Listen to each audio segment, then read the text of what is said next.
Hi, my name's Amber Anderson. I help leaders learn how to maximize their impact in a way that is authentic, joyful, and expansive through mindset, skill set, and emotional health and vitality tools and coaching. Today, we are going to talk about how to build trust with yourself and why that's so important. Trust me, you're going to want to tune in for this because I guarantee you are wasting a lot of time and emotional and mental energy if you don't trust yourself fully. So let's go ahead and dive in. So, a really common problem that people come to me for help with is they're struggling with self limiting beliefs or self limiting thoughts. Having self limiting beliefs really creates this lack of trust with yourself. When there's a level of distrust with yourself and with your own leadership abilities, obviously you're not able to show up as the best leader you can be for your team and for your organization. Self limiting thoughts create feelings like overwhelm, burnout, defeat, self doubt, frustration. When you're feeling this way, you have a tendency to show up and kind of indulge is a good word for it, I think, in time wasting actions or even time wasting habits. They could be for some people. So things like worrying and ruminating. That's not really observable behavior, but those are actions because they are happening in your brain. And I promise they are taking up time and mental energy. Things like procrastinating, rework, like reviewing the email, doing it over and over and over again before you hit send because you want it to be perfect because it's going to the executive, for example. Micromanaging, probably for the same reasons. Reviewing somebody else's work and reworking it before it goes out because you want to make sure that it's perfect because it's your reputation on the line when you don't trust yourself as a leader. Complaining shows up here, people pleasing, indecision, just kind of swirling around in indecision shows up here, regretting, no upside to regret ever. Judging yourself and others. This is a huge one. Of course, self limiting belief is really judging yourself, but you have a habit of kind of putting that on others and really harshly judging others as well when you don't trust yourself and your own abilities as a leader. So, obviously, behaving this way, showing up this way, creates less than great leadership. Your behavior is resulting in not the best leadership performance. So, of course, that just perpetuates the cycle. It perpetuates, it kind of validates your self limiting beliefs that I'm not a great leader. And then you feel a certain way, you behave a certain way, and that result is you not being a great leader. You can see the cycle. We have to get you out of that cycle. We're going to break the pattern today.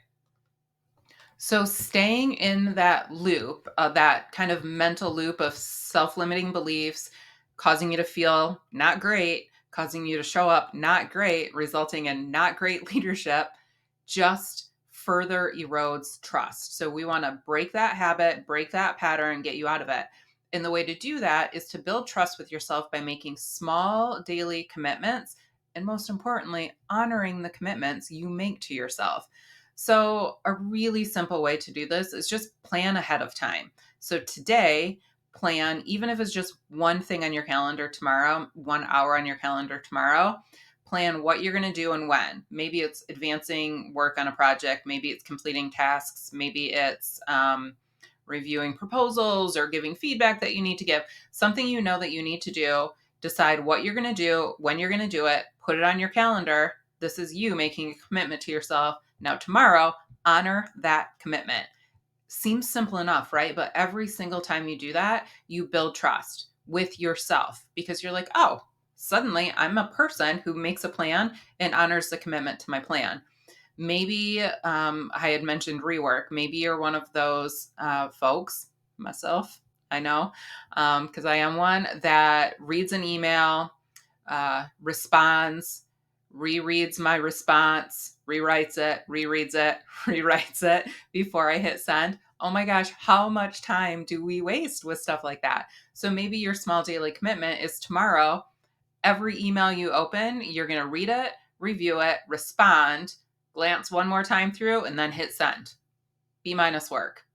I promise you're not going to get fired. Well, I guess I can't promise that. I'm pretty sure you're not going to get fired. So, small daily commitment, learn to trust yourself. These little actions build that trust. So, plan, make that commitment, honor the commitment, repeat, repeat, repeat. This is how you build trust. So you also have to be willing to make mistakes because you will make mistakes. And when I say mistakes, that might be something like in the actual work that you're doing. Maybe you do something, say something, write something in that email that you're not reworking a bunch of times that you would have done a little bit differently in retrospect. Be willing to make mistakes.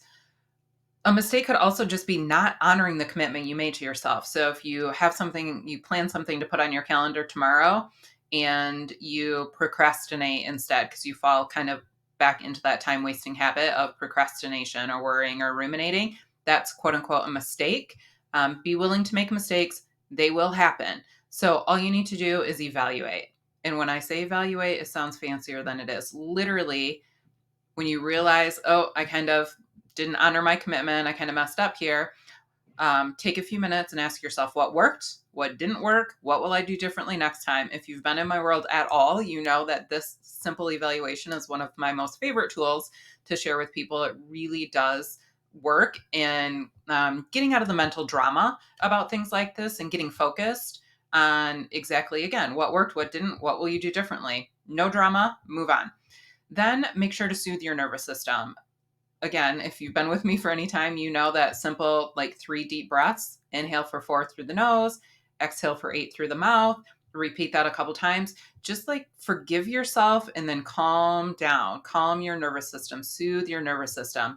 And when you're back in this kind of optimal state where you can think clearly again, now you can manage your mind on purpose.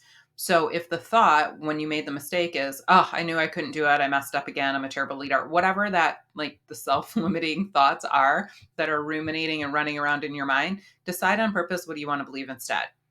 Sometimes it's easier for people to decide on purpose what do you want to feel instead. So if your thought is, I'm a terrible leader, I messed up again, and that makes you feel, I don't know, awful, some sort of disruptive, awful feeling, and you want to feel confident or forgiving of yourself, something like that, what do you need to think and believe to feel confident?